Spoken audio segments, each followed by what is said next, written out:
Yes, guys, I'm Si. Welcome to Cardiff City World. Welcome to Cymru Sport. And I am very excited and delighted to be welcome a new guest this evening, or today as it is, for the channel, for the radio station as well. I'm really excited to be speaking to ex-Cardiff City legendary striker. Can't get my words out, mate. Mr. Phil Stant, how are you? I'm all right, Si. Really nice to talk to you. That's all good. So it's interesting, right? So the first question I want to ask you is completely non-related to anything. The other day when I was doing a live show on the channel and we were talking Cardiff, there was a guy in the chat who said he was you. And everyone was going, is that a real Phil Stant? Is that a real Phil Stant?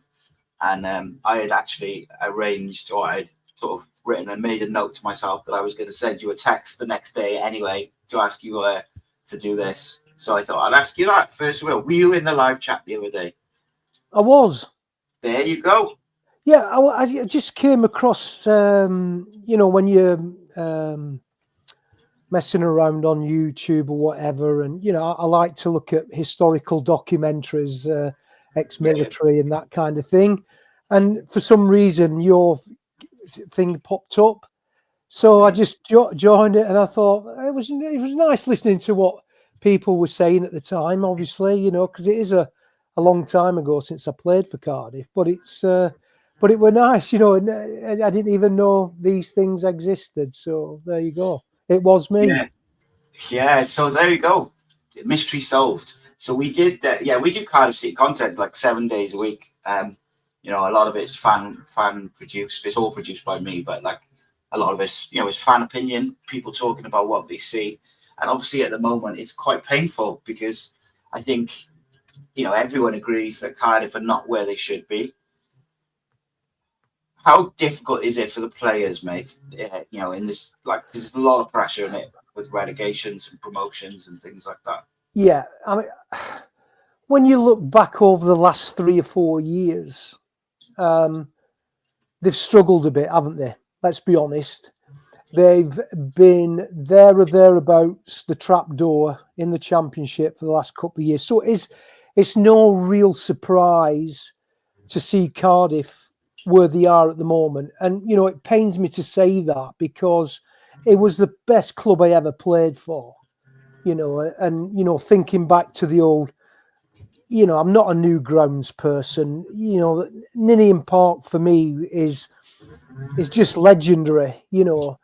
I always used to, before training, walk out and just have a look around the stadium. It captured you. There was something magical about that venue. And a lot of great players played there, far better than I ever could have hoped for. And so they find themselves in this situation again. It's obviously very difficult for the players, and it's also very difficult for the management, and it's all obviously difficult for the fans. Now, if you've been struggling for the last 3 or 4 years near the bottom of the Championship, which, by the way, I think is the best league in the world, not the Premier League. The Championship is the best league in the world. In the Premier League, you've got 14, 13 clubs possibly, that their sole intention is just to stay there. Whereas the Championship, it's real football. You've got, there's 14, 15 clubs that could easily get in the top 6, 7, whatever.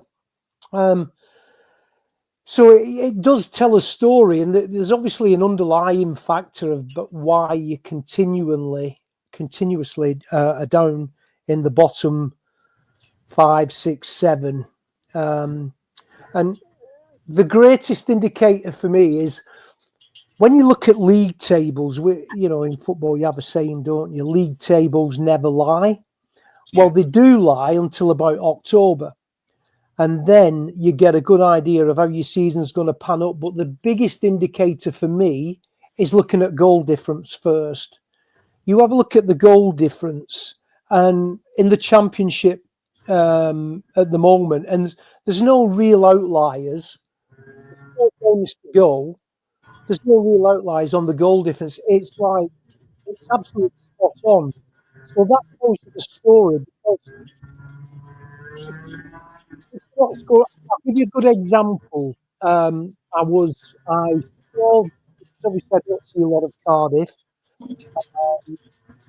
I saw the goals against Preston, and what summed it up for me was the second goal from Preston, where you had, I can't remember how many blue shirts in and around in the penalty area, and the guy just comes in and scores a free header from 3 yards, and everybody's looking at each other, and it's that tells me that low on confidence, but you can't keep going into games, especially when you've got 4 games to go, hoping to win, hoping to get a result, hoping Hull don't win last night, which they got a point, So it's going to be very difficult. And when I look at the league tables and the goal difference, I'm thinking, they've got Norwich and West Brom coming up. Where are the points going to come from? Yeah, it's tricky. And one of the other things I noticed, so last year, one of the big complaints with Cardiff from a playing point of view, apart from the style of play, was the age of the squad. It was very old squad, or it felt like the average age was really quite often close to sort of 29, 30. Whereas this year now, without Ramsey and Rules there through injury, it feels very young. You've got Will Alves in his first stint at professional, men's football. You've got a couple of younger players in Alex Robertson, Ruben Colwell, even Salic, who's come in is at under 25. Will Fish, who's arguably been the best out and out defender for the club this season. He's under 23. There's a lot of them. Joel Bagan. It's a lot of pressure, isn't it, on young heads who haven't been in that. I get that side, but also I know it's not relevant at the moment in Cardiff's position, but it'll be a great learning curve for these players. Of course, yeah. And also the coaching staff, hopefully the backroom staff, and you've just got to make the best of what you've got at the moment, because for me, you need a balance of experience and youngsters, and you've got some good youngsters in there, haven't you? Yeah. But I look back throughout times when I was a player, and the more successful sides, we had a really good balance of experience and young players coming through. And one of the biggest assets was the experienced players bringing on the younger lads. Yeah, of course. Well, it's part of their role in the squad, isn't it? Is to help those younger lads. And I think, from Cardiff point of view, I do think, look, somehow Cardiff are only 1 point behind, the team in front in terms of the relegation. So even though the results have been pretty poor, we're not cut adrift. There's 4 games, and there's 4 games to get as many points as possible. There'll be some twists and turns, no doubt, along the way. Someone will drop points, someone will get points, which won't be expected. And Cardiff have to make sure that it's them who pick up points. They can't, they can't fold now, or they can't think they're already down, because there's still, 4 lots of 90 minutes to play, and that's a lot of football. It doesn't sound like a lot when when we're all thinking about the relegation and the grand scheme of things, but 4 games is a lot of football to play. But then the question to you, Si, is what's going to change in 4 games? Yeah, I mean, this is part of the problem, is that the performances since probably the Leeds game have been very, very same, very similar, just quite toothless. And what we've had a problem with is previously we were just making a lot of defensive mistakes, which were costing us goals, but we were creating quite a lot of chances. Now we're slowly but surely, or certainly making less defensive errors, but we aren't creating those chances anymore. And ultimately, if you can't score goals and you can't keep clean sheets, it's very difficult to win football matches. keeping the clean sheets at the start, isn't it? Yeah, we used. There's always been a saying in football, hasn't there? You know, when I've been working at clubs and you're going through a bad patch, if you like, is because you've had some decent results this season, by the way. Is when you're going through a bad patch, go back to basics. You know, you've got this thing about in football. I'm just speaking generically. I'm not speaking specifically for Cardiff City here. Is, you know, when things aren't going right, go back to basics. You know, and make that your starting point. So you've got a starting point, going back to basics, not just in playing but training as well, and maybe even going back to a 4-4-2 with two solid banks of four, which is the thing about a 4-4-2 is it's easy to play and it's easy to coach. Two solid banks of four and have a starting point. You know, you can tinker here and try and. I think sometimes we overanalyze things when we're looking at opposition, for instance. You know, and we're trying to go match things up man for man, and possibly it isn't the right way to go. You know, I just think sometimes just sit back, go 4-4-2, two solid banks of four, and go back to basics and head it. Because the fundamentals, whatever league you're playing in, they never change. No matter how many systems we come up with, you've still got to win your headers, win your tackles, win your second balls. You know, and if you can do that, you're in with a chance.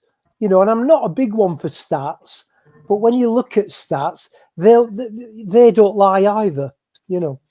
No, I think when we talked on the phone the other day, we mentioned about no matter how much football's changed over the years and whatever level it is, whether it's professional or it's grassroots or it's kids or it's men's, ultimately it's 11 men versus 11 men. And if you win your individual battles, each individual wins their battle, you've got a good chance. But I just think if you can't defend 1v1, you shouldn't even be in the professional game.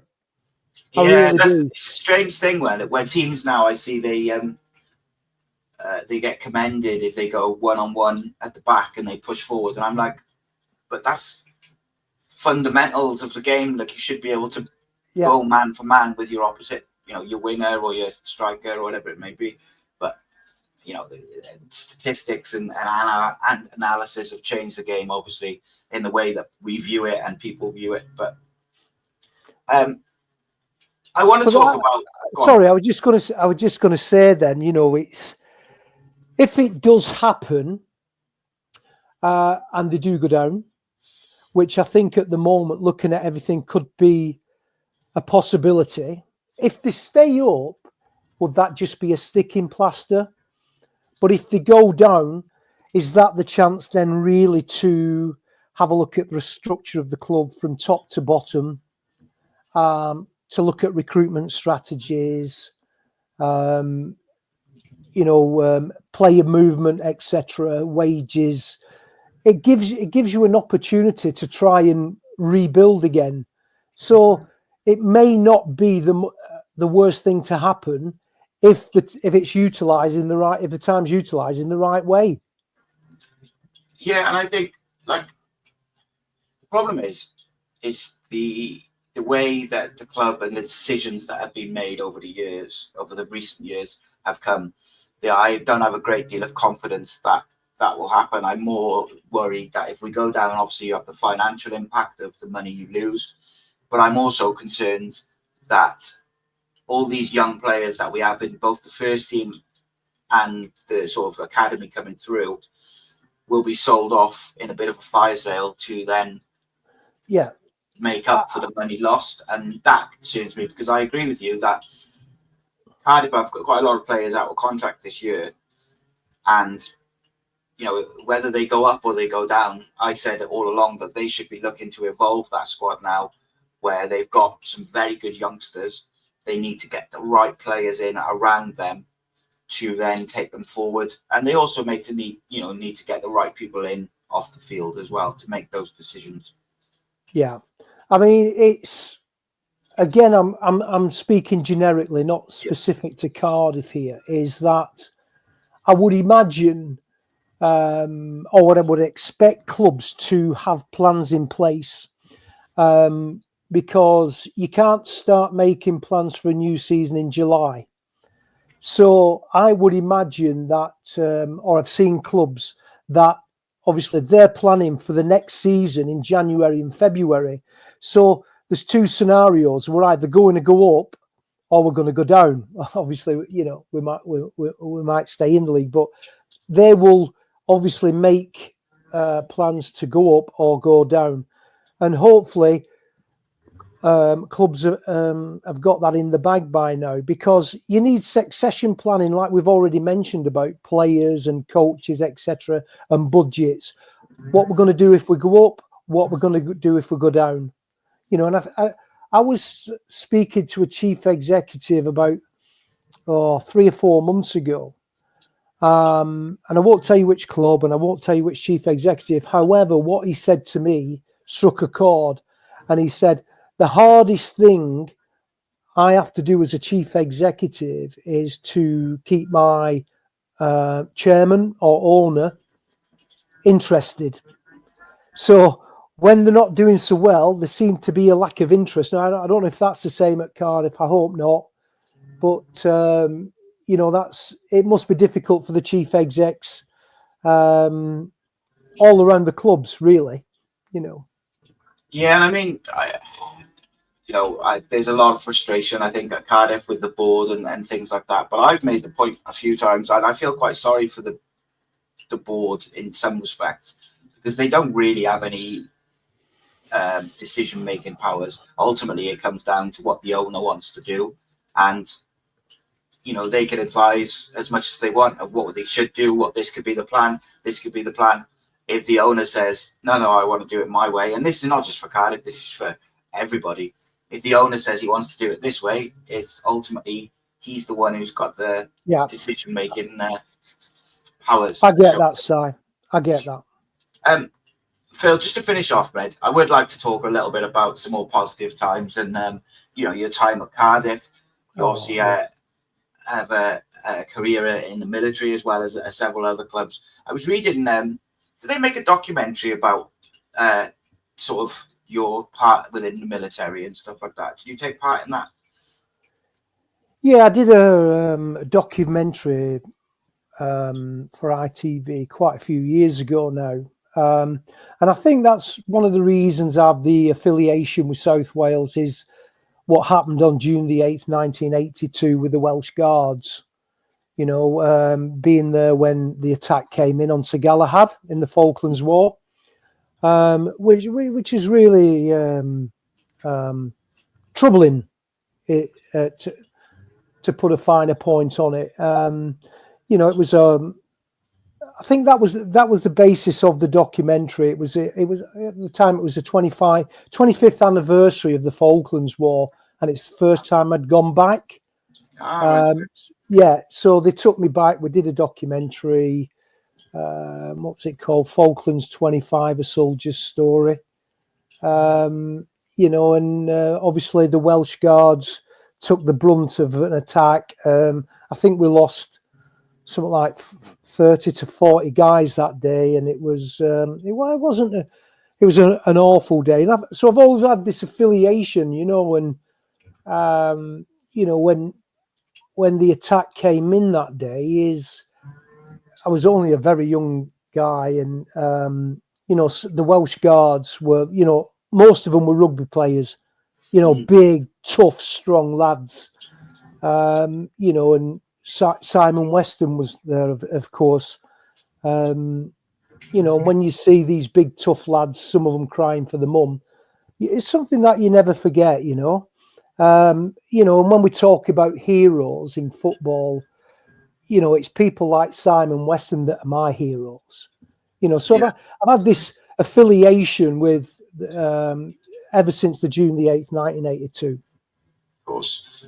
Was with the military, was that something that you had kind of always wanted to go into, or was it something that just came about? Like, how did that sort of? No, it's. I joined up pretty much straight from school because I always wanted a footballer. I'm sure a lot of young boys want to be professional footballers. I was no different. But yeah, joined the army. Best thing I ever did. I absolutely loved the army. And if it wasn't for a professional career, I probably would have stayed in there and done a long time, Of course.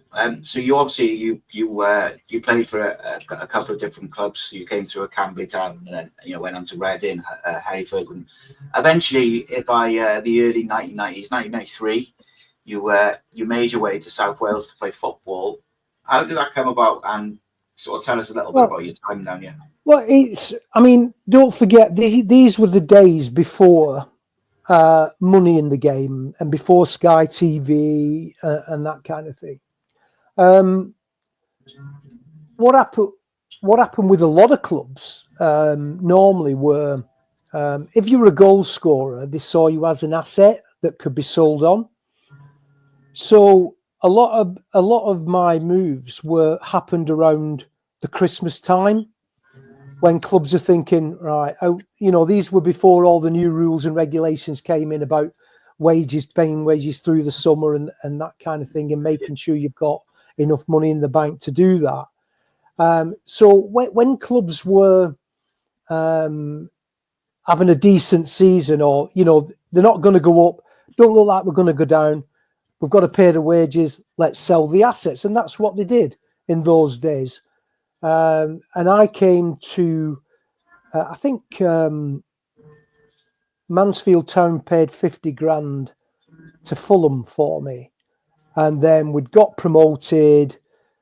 And then the next season was more of a kind of consolidation thing. I'm not sure if they even went down after that. But when they got offered 100 grand, and also the owners were selling the club. Okay. You've heard the story, many stories before. The owners were selling the club, you see. So what do? They try and get rid of the assets, get some money in. So they made in those days, it was a decent profit, 50 grand, And then obviously I got the call from Eddie the Legend. And to come to Cardiff City, it was living in the East Midlands, it's a long way away, but I knew all about Cardiff City. I'd played there a few times against Cardiff. I'd scored a few times. I'd played at Ninian Park. But one of the big things was one of the Cardiff players was a really good friend of mine, Ian Rogerson, who we'd played together at Hereford before I moved on to Notts County. And obviously, so I knew all about Cardiff. Capital City of Wales, the club I'm talking about, yeah, and it came about, and I think we agreed terms near enough straight away, and Eddie didn't need to sell the club to me, I knew it was a big club, when you walk into Ninian Park, and it's like you can, the ghosts. You can feel the ghosts around it, and when you play under the lights I know I keep going on about it, but it's right. When you played under the lights at Ninian on a Tuesday night, and and you see the cigarette smoke floating up, and you could actually smell the kind of bottle. I know it's a cliche, but it was just a magical place, and I think it was just before Christmas. And the when I got the call to go down, and I think we were 10th in the league, and Eddie was saying we're going to get promoted, and I was thinking, well, mid-table when you look at it, and but a week or so later, and Kevin Ratcliffe walks through the door, you're like, what the hell? This is Kevin Ratcliffe. This. He'd lifted the FA Cup. He'd lifted the League Championship. He'd lifted the League Cup Winners' Cup. He played in one of the best. It could have been one of the best sides in Europe, but it was Heysel, wasn't it, that stopped him? But when players like that are in your dressing room, And I look at like, wow, that's Robbie James. You know, this is Robbie James. And in the middle, we had like Paul Ramsey, our captain, Northern Ireland international. You know, and you're like, wow. You know, and you when I look through the team, and like you look at those players, and like young Pezza at the back. Imagine that, Robbie James on one side and Pezza at the back, and then you've also got Derek Brazil who can fill in anywhere. If you can't learn off these players, you know, Damon Searle, youngster at the left back, up and down all the time, and you know, central Windy Miller next to Paul Ramsey, you know, they were ball winners, and of course you had Blakey on the left hand side. You know, Blakey, when you would come off the training ground or a game, I used to think, oh, I wish I had that lad's ability. You know, it was, you know, what I mean, I was so pleased he went on to have a great career as well, and it well deserved it. But his goal against Man City in the FA Cup is part of folklore now. And I'd actually got injured in the game before at Middlesbrough, the cup, the tie before. So I missed it, and I was doing the radio, and I was jumping up and down when he put it in. But that wasn't the best Blakey goal for me. The best Blakey goal for me was Wrexham away when we got promoted on that next to the last game of the season. And I'm not sure if it was Griff and Nick Richardson that put the ball in it, and like Blakey he must have jumped 10 foot tall. It was like unbelievable. It was a great goal. And you know, when you've got these players like, you know, you got young players like you know, Blakey, and even like in the squad, because I talk about the squad, not the team. Blakey, Badley, even Tony Bird, who will forget his goal at Standard Liège over there, you know, that would learn off the more senior pros. And you got Nick Richardson on the right hand side. He'd never stop running. He'd never stop running up and down. And you got Griff, and sometimes he'll play up front with me, because Daly got injured when I first got there. So we weren't able to get this partnership going, because he had a really bad injury. And I think he was out for nearly most of the season after that. So Piker would come in sometimes and score goals. And you got Blakey would score goals. Nick Richardson would score goals. Griff would score goals. Windy Miller would score goals. So you had goals all around the team, really, you know. And then, but I've just named all those players. You know, I'm sorry if I've missed anyone out, you know, but when I look at that side, hey, don't get me wrong, we didn't all get on at the time. Sometimes there was rows in the dressing room, but when we were on that pitch, everybody would chase lost causes, whether we're winning 2-0, losing 2-0, they would run. And, you know, the fans really appreciated it. They could, if we'd got turned over in a game, but saw that everybody was working hard and doing the best, hey, they'd clap you off. No problem.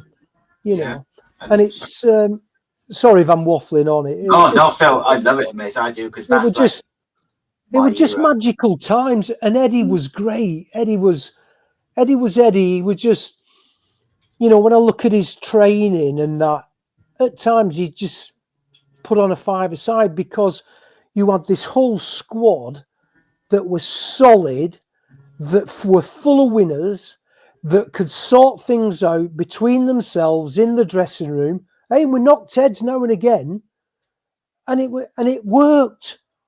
And it worked, because when you come to a club, I mean, I thought I'd played for some big clubs before, like Fulham, Blackpool and Notts County, but this was a different league for me. Even though we're in the lower reaches, I suddenly found myself in front, you know, for Eddie saying to me, right, we're going to do a press conference now. This is when I was signing. I'm like, you what? Oh, we've got the cameras are all. The what? Cameras? You know, like they're having like press conferences with these, you know, like different newspapers and cameras, and I weren't used to that before. Normally, you were like a couple of minutes on the training ground when you finished with a local press guy. But then I suddenly realised how big a club it was. You know, it's only till you're there. It's at like a massive club with this fantastic history and heritage. You know, and you soon get an ego. You soon get an ego playing for a club like Cardiff City. And it was great because there was so many egos in the dressing room, but it worked. It absolutely worked. And we'd got to a position where, you know, we're doing Welsh Cup counted, obviously was important as well in those days. You know, it was a route into Europe. And, you know, you go on a run and you go into clubs and you're thinking, we're going to win today. Well, you know, it'll be tough, but we'll win. And that's how.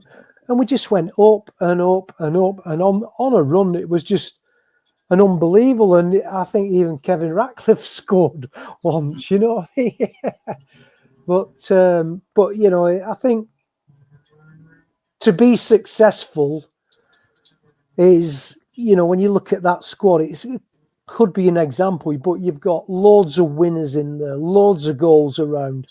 You know, the first thing was we were all defenders when we hadn't got the ball, whether it's set pieces, chase lost causes, press as much as we could. And it was a fantastic season. And the great thing was being presented the trophy at the Welsh Cup final, you know, and it was an amazing day.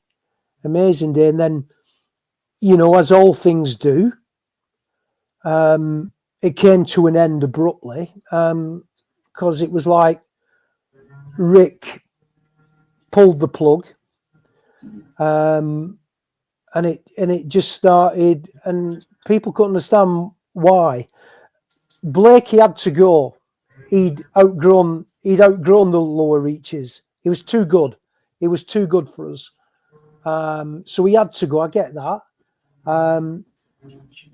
But, you know, you were looking forward to another season of really going for it, you know. And we got to, when Blakey scored that goal again, City, which is early, you know. I'm just trying to think chronologically as well. That we played Luton in the 5th round of the Cup, and we were 2 games from Wembley, you know, because even the semi-finals were played at Wembley that year, you know. But, you know, Rick decided to pull the plug, which was a shame, really, because, you know, the good memories, the last day at Scunthorpe away was just amazing. And it was a shame, really. It was a shame, really, how it ended all, you know. And of course, you know, Gavin Ward was probably one of the best goalkeepers in the lower leagues. He had to go. I mean, he had a cracking left foot. He could put it on a sixpence. You know, his delivery, the way that we played, and especially when we got Gary Thompson, where Tomo would flick it on and that.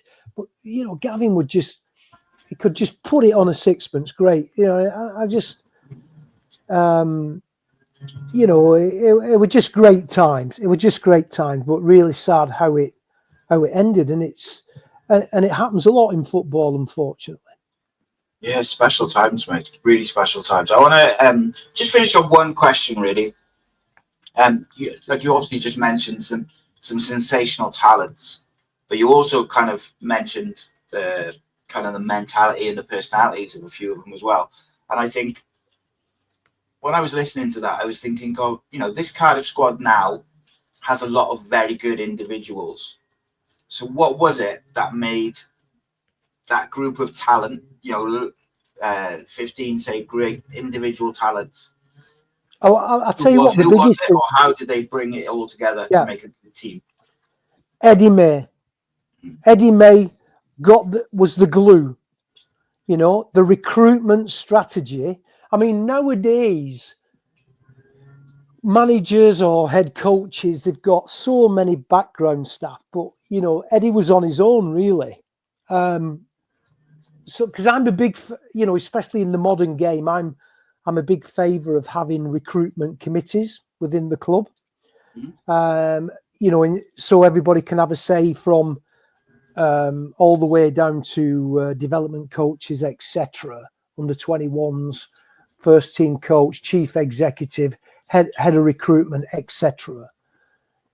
So everybody's on the same page.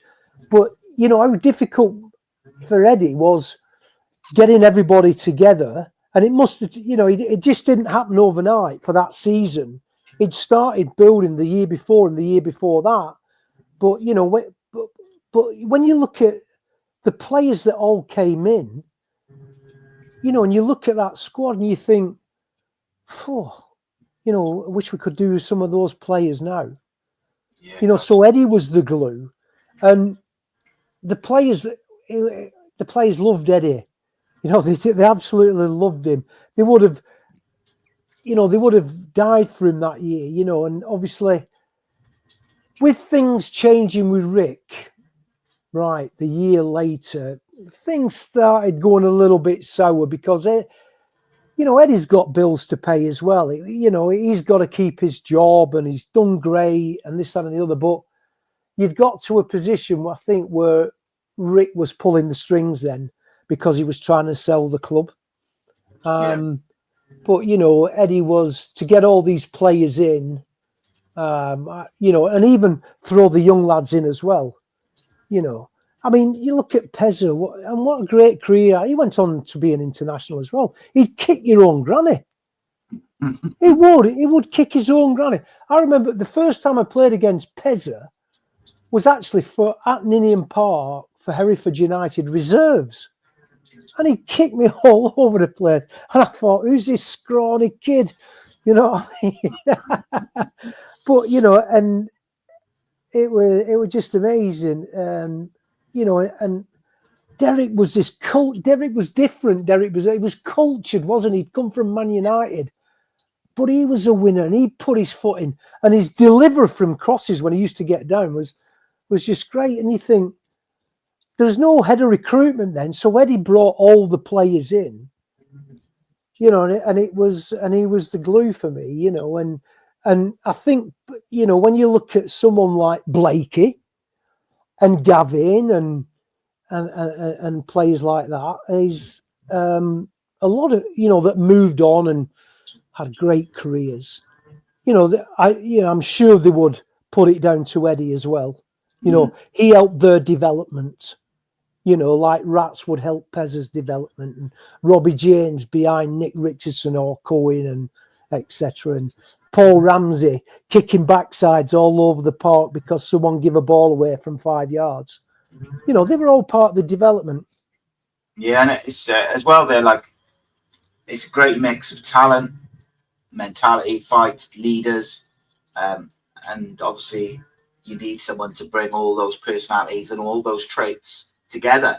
You can't just chuck a load of individuals in and just go, there you go, you're all good at football, so just crack on.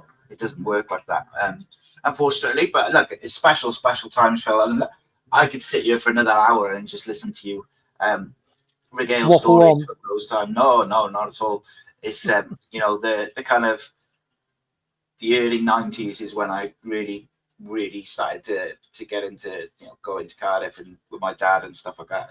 So people like yourself, Phil Stant, yourself and Chris Pike and Carl Dale, Nathan Blake, and I've had the privilege of being able to interview a lot of these guys, become friends with people like Derek, and I feel very privileged. I've had Kevin Ratcliffe on a couple of times. He had him on a couple of weeks ago on the radio show, and he's just such a nice guy, but equally what a footballer.